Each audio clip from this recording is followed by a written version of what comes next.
নমস্কার বন্ধুরা, আজ আমি নিয়ে এসেছি মিষ্টি কুমড়া দিয়ে চিংড়ি।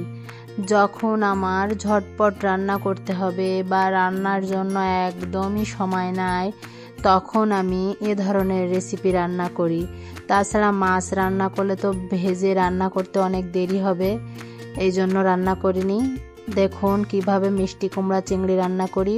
প্রথমে একটি কড়াই বসিয়ে দিয়েছি, তারপর দিয়ে দিয়েছি পরিমাণ মতো তেল। তেল গরম হলে দিয়ে দিয়েছি চিংড়ি, সাথে সামান্য লবণ আর হলুদ দিয়ে ভেজে নেব। আমি এখানে চিংড়িটা বেশি ভাজবো না, বেশি ভাজলে চিংড়ির সঙ্গে খোসাটা লেগে যায়, ছাড়াতে অসুবিধা হয়, এজন্য আমি হালকা ভেজে নিয়েছি। তারপর দিয়ে দিয়েছি আলু আর মিষ্টি কুমড়া। আপনারা চাইলে আলু না দিয়েও রান্না করতে পারেন। আমি যে কোনো সবজিতে একটু আলু খাই, এজন্য আমি এখানে আলু দিয়েছি। আপনারা না চাইলেও স্কিপ করে যেতে পারেন। তারপর দিয়ে দিয়েছি পরিমাণ মতো লবণ আর হলুদ, সাথে কাঁচামরিচ ফালি দিয়ে আমি সব কিছু ভালোভাবে কষিয়ে নেব। একটু সময় নিয়ে কষিয়ে নেব।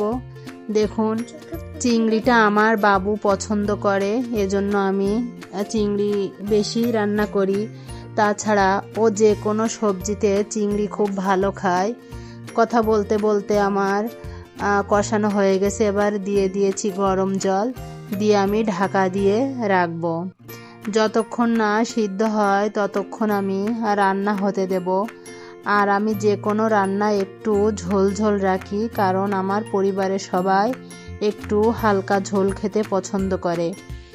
আমার এদিকে রান্না প্রায় শেষের দিকে চলে এসেছে, সব কিছু সিদ্ধ হয়ে গেছে। এবার আমি শেষে 1 চামচ ভাজা জিরা গুঁড়া দিয়ে নামিয়ে নেব। ধন্যবাদ।